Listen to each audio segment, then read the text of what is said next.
तो किसकी वजह से? सॉरी, मादर चाहता हूँ मैं।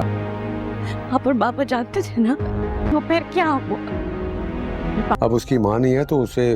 ड्रामा सीरियल कभी मैं कभी तुम के आने वाले एपिसोड में आप देखेंगे कि शर्जीना तो अब बिल्कुल भी खुश नहीं होगी। मुस्तफ़ा को जो डील मिली होगी वो तो उसे साफ इनकार कर देगी कि मैं इस बात में बिल्कुल भी राजी नहीं हूँ मुस्तफ़ा। अगर बात बच्चे की तरबियत पर है तो मैं भी कमा लूंगी। खैर बस मैं इस बहस में नहीं पढ़ना चाहती मुस्तफ़ा। और फिर दोस्तों मुस्तफ़ा को भी गुस्सा आने लगेगा इस बात पर और फिर वो वहाँ से जाने लगेगा। दूसरी तरफ आप ये भी देखेंगे कि रुबाब ने तो अब पूरा प्लान बना दिया है कि वो किस तरह आदिल को ट्रैप करेगी, उसे उस सब का हिसाब दिलवाएगी जो अदिल ने उसके साथ किया है। अदिल और रुबाब दोस्तों जब बाहर से घूम फिर कर आएंगे तो अदिल उसे कहेगा कि बहुत अच्छा वक्त गुजरा आज तुम्हारे साथ, पर अदिल को इस बात का बिल्कुल भी इल्म नहीं होगा कि रुबाब सब जान चुकी है उसके बारे में और वो ईयररिंग्स के बारे में भी जान चुकी है कि ये वही ईयररिंग है जो कि नताशा के कान में देखा था रुबाब ने। और फिर इसी बात को लेकर के अब वो अदिल से बदला लेगी। वो अदिल को कहेगी कि मैंने तुम्हारे लिए पार्टी रखी है कल, जिसमें मैंने अपने सारे दोस्तों को बुलाया है। तो वो उसे कहेगा कि पार्टी अचानक से, पर वो क्यों? जिस पर रुबाब उसे कहेगी कि मुझे तुम्हें सरप्राइज देना है अदिल, और अब बस बहुत सवाल मत करो, कल सरप्राइज मालूम लग जाएगा। तो अदिल का तो बुरा वक्त अब शुरू हो गया है। रुबाब अदिल को सबके सामने बेइज्जत करेगी और नताशा का भी राज फाश कर देगी कि अदिल किस किस्म का घटिया इंसान है जो कि किसी के साथ भी खेल सकता है।